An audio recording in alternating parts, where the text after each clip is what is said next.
Assalamualaikum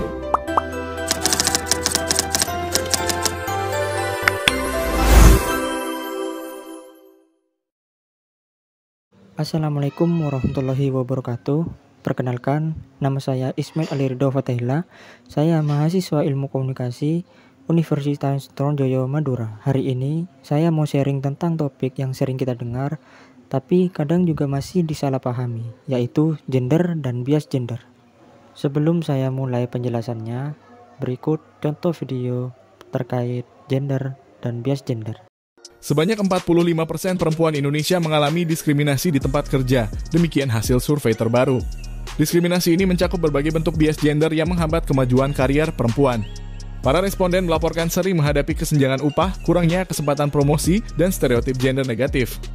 Meskipun banyak perusahaan telah menerapkan kebijakan kesetaraan gender, realitas di lapangan menunjukkan masih adanya ketidakadilan yang signifikan.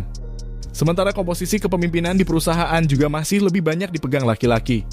Survei ini menyoroti pentingnya tindakan lebih lanjut untuk menciptakan lingkungan kerja yang inklusif dan adil bagi semua karyawan tanpa memandang jenis kelamin. Kita lanjut. Pertama, apa sih gender itu? Jadi, gender itu beda sama seks atau jenis kelamin. Kalau seks atau jenis kelamin itu bawaan biologis sejak lahir. Misalnya, laki-laki punya penis, perempuan punya rahim, bisa menstruasi, dan hamil. Itu sifatnya biologis dan tidak bisa ditukar. Sedangkan gender itu merupakan peran, sifat, atau aturan sosial yang dilekatkan dengan laki-laki dan perempuan oleh masyarakat. Misalnya, laki-laki dianggap harus kuat dan perempuan dianggap harus lembut.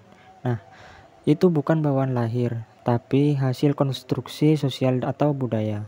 Nah, masalahnya adalah kadang perbedaan peran gender ini bikin muncul ketidakadilan yang disebut bias gender.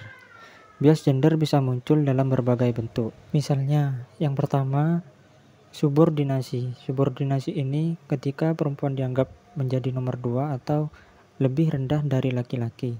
Contohnya, di beberapa keluarga, kalau ada keputusan penting, biasanya yang didengar hanya pendapat bapak, sementara pendapat ibu sering diabaikan. Yang kedua yaitu marginalisasi. Marginalisasi ini ketika perempuan dipinggirkan dalam hal ekonomi atau pekerjaan. Misalnya, di desa ada program pelatihan kerja, tapi yang dipanggil kebanyakan laki-laki. Padahal perempuan juga bisa ikut dan butuh pekerjaan tersebut. Yang ketiga yaitu double burden atau beban ganda. Ini kasus di mana perempuan sering harus kerja di luar rumah untuk mencari nafkah. Tapi ketika pulang kerja, masih tetap dituntut untuk ngurus rumah, masak, dan ngurus anak. Jadi bebannya double, beda sama laki-laki yang biasanya fokus kerja saja. Bentuk yang keempat yaitu stereotype. Ini merupakan salah satu label atau cap tertentu yang dilekatkan pada laki-laki atau perempuan. Contohnya, kalau ada perempuan belum nikah di usia 30 tahun, sering dibilang juga perawan tua.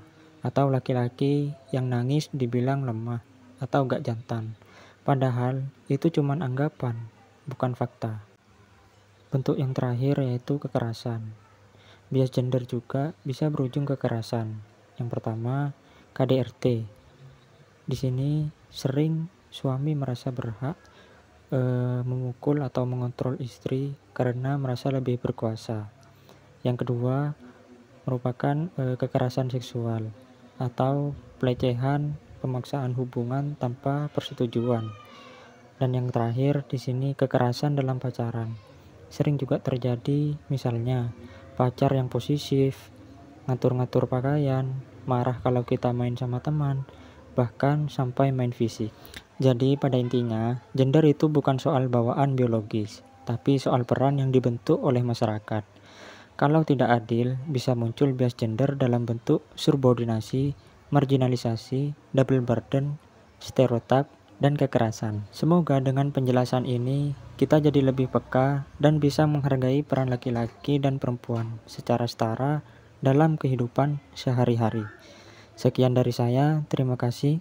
Wassalamualaikum warahmatullahi wabarakatuh.